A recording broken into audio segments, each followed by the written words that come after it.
good afternoon, everyone. I'm Courtney Courtwright. Thanks for joining us for 30 minutes of feel-good news to include into your weekend. We begin with a story out of Greenville, and it's all about giving back. One famous YouTuber is working to make sure families in the East do not go hungry this Thanksgiving. Not on your sides, Claire Mollet shares how Mr. Beast is spreading holiday cheer with a giveaway event. Along with the 10,000 turkeys, internet star Jimmy Donaldson, aka Mr. Beast, known for his philanthropy, gave out 40,000 pounds of sweet potatoes at the Pitt County Fairgrounds. And along with thousands of people came dozens of volunteers. This is such a huge line. There are so many resources. So that definitely means a bunch of people in the community are being reached out to and being helped. President of the ECU chapter of the NAACP, Danielle Granby, came out to volunteer with some other members of the organization. She says one of her favorite parts of volunteering is getting out into the community and meeting new people. But ECU is known for, volunteering, so they do try to get us out and keep us involved. And even after waiting in such a long line, most people still had a smile on their face. I just seen it online, posted online. Everyone was talking about it, so I'm like, yeah, I got to make my rounds and go out there and get one too. I waited for 2 hours to get a turkey. Attendee Tracy Hagan said it raised his spirits to see so many people participating in the event. I don't see a sad person in this crowd. Everybody seems very thankful, and it's this Thanksgiving. And that was Claire Mollet reporting. Other organizations in the East are looking to spread holiday cheer ahead of Thanksgiving. The United Service Organization in Jacksonville is looking to give food items to families in need. The bags of food will be going to active duty E4 families so they can still enjoy the comfort of the holidays. They're collecting instant mashed potatoes, instant stuffing, gravy, rolls, canned items such as corn, cranberry sauce, and green beans, as well as turkeys. The center's operations supervisor says they have a long wait list of people requesting food for this holiday. We want to make sure that we are there for our service members in their times of need, and that we can really be there during the holiday season, give them those comforts of home, and make sure that everyone is taken care of and no one has to worry about food deficits for their holiday meals. You can donate items at the Jacksonville Public Safety Building from 9 in the morning to 4 in the afternoon, Monday through Friday until November 19th.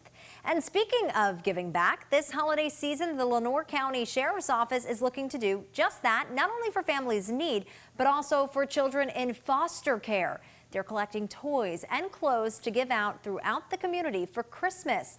They're teaming up with the Department of Social Services for what they're calling Operation Blue Elf.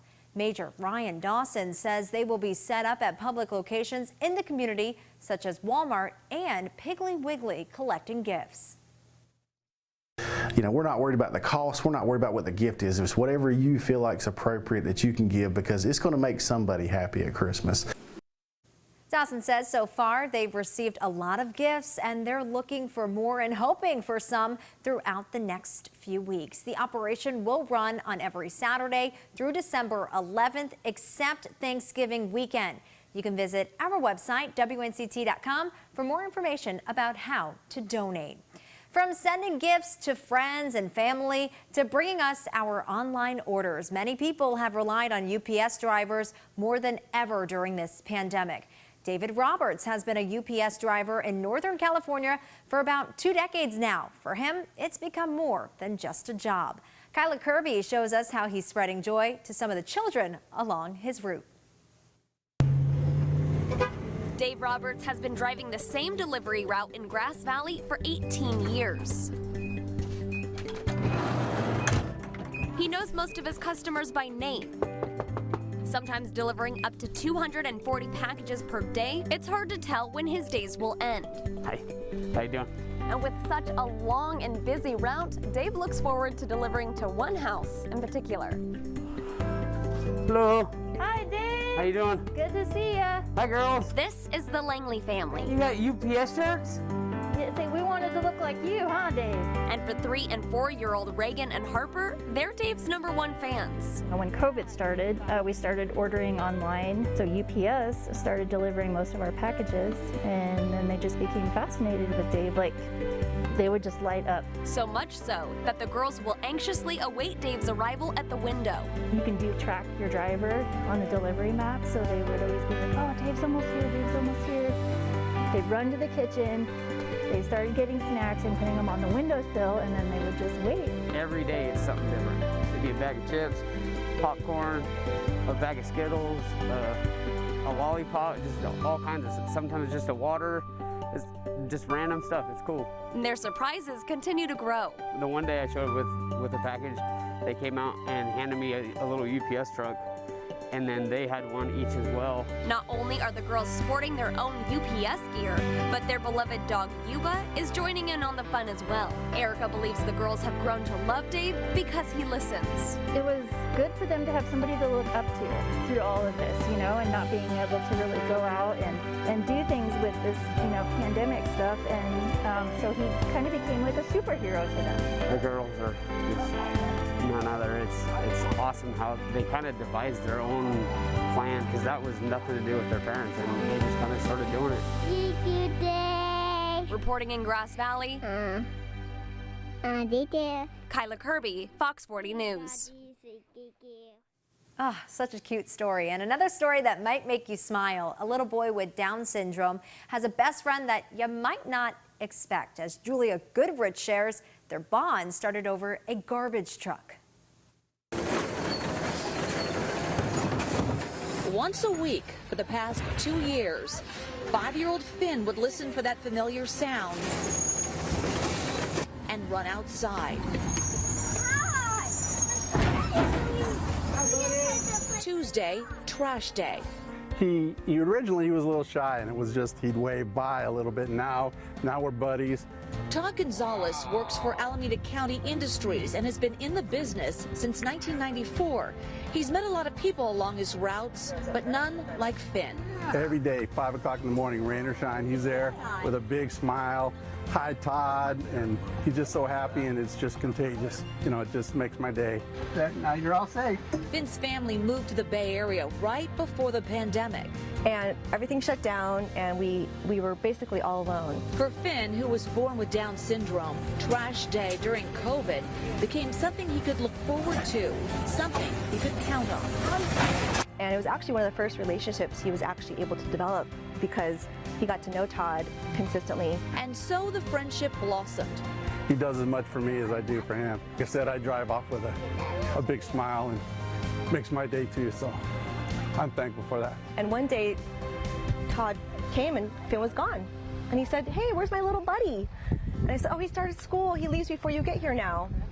And then the next week, Todd was there. He came, he changed his whole route just so he could make sure he saw Finn before Finn had to go to school. You know, I didn't want to miss it. I didn't want him to miss, and I didn't want to miss it either. So it was a bittersweet visit today. Finn's family is moving to Southern California. So Todd brought over a special gift for Finn. Garbage truck.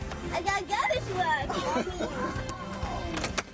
I got garbage truck. And Finn gave Todd a book of memories of the two of them. That's my favorite book.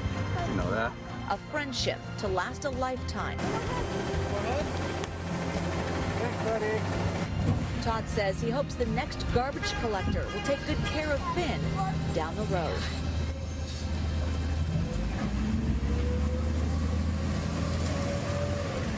And that was Juliette Goodrich with that heartwarming story. Oh my goodness. Setting a record. Next on 9 on the Positive Side.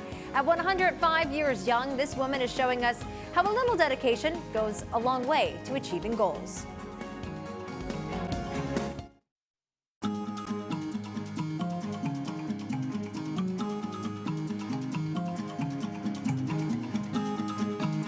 Welcome back, everyone. At 105 years young, a woman from New Orleans is lacing up her shoes to set a world record. Anna McAllister tells us how she did it. Senior athletes across the state gathered at Southeastern University's track field in Hammond to compete in the Louisiana Senior Games. But one competitor was the star of the show. I'm ready to go. At 105 years young, Ponchatoula native Julia Hurricane Hawkins laced up her tennis shoes and prepared to set a world record as the first American and first woman to race in her age group. She's always had a love for sports. She got this idea, she heard about a woman who had run the 100-yard dash at 100 and decided that that would be fun to try. Hawkins, a lifelong teacher, had quite the fan base to cheer her on, many of them her former students, others just adoring fans. If I get back to the gym without a picture of you, they're running me off. Well, I don't want that. No. Hawkins also got a special surprise from the Lieutenant Governor's office. Oh my goodness, what a treat. As time started ticking away, Hawkins became increasingly eager to race. I want to run. This waiting around is hard. But finally, the time came, and Hurricane Hawkins took off. In 1 minute and 2 seconds, Hawkins crossed the finish line of her 100-meter run. So after the race, I asked Hawkins, what's the secret to living a healthy and long life? Marry a good man. And if you're married to a good man that you respect and love and like, and he's your best friend, then you'll be happy all your life. Hawkins' husband passed away several years ago after more than 70 years of marriage. But through her grief, Hawkins found a love for running. When he died, you know, she just really thought her life had ended. So having this come along and happen, just kind of out of the blue, that she has this new fame and all this attention and people coming up and telling her, you know, you're my role model, and because of you I started exercising again. It's really meant, I mean, it's just given her a whole new lease on life. It's been a great run for her. Anna McAllister, WGNO News. Great work. What do you look to do when you retire? Travel the world, maybe relax? Well, one Rhode Island man wanted to become a physicist, and he made it happen. Meet Dr. Manfred Steiner. He devoted his life's work to the scientific world, researching blood disorders at Brown University for years. You can see him reading it right there. When he reached 70 years old, he started talking and taking physics classics at Brown because he did not want to give up on his lifelong goal. 1 or 2 classes a semester was enough for me. And so I went through all the classes, and eventually I made it out to graduate school. And then I said, well, why not continue now, but might as well get the PhD. And he did. He got his PhD in physics and is now working to publish a paper on portions of his dissertation. Here's another story on finding your passion. 2 California brothers both love Star Wars, and that love has helped them discover a new passion for fencing. The 2 are now hoping to go to the Olympics someday. They've written a book about their goal in hopes it inspires others to pursue their dreams. Justin Andrews has their story. 2 teenage brothers. My brother, I love my brother. Just 18 months apart in age. I feel like life with my brother by my side is a lot easier. Putting on the armor to fence. I got you. Yeah, you got me. They say it's a freedom to explore. I like Star Wars. I like the sword fighting, and I like everything about a Jedi. 16-year-old Jabril Green found his passion when he was only 9, asking his mom, can I be a Jedi? She let me try it, she exposed me to it, and here I am now. Both Jabril and his older brother Umi are nationally ranked fencers, competing in many tournaments throughout the country, aiming for the Olympics one day. For this story, though, we got the Green brothers going at it at Snow Park in Oakland.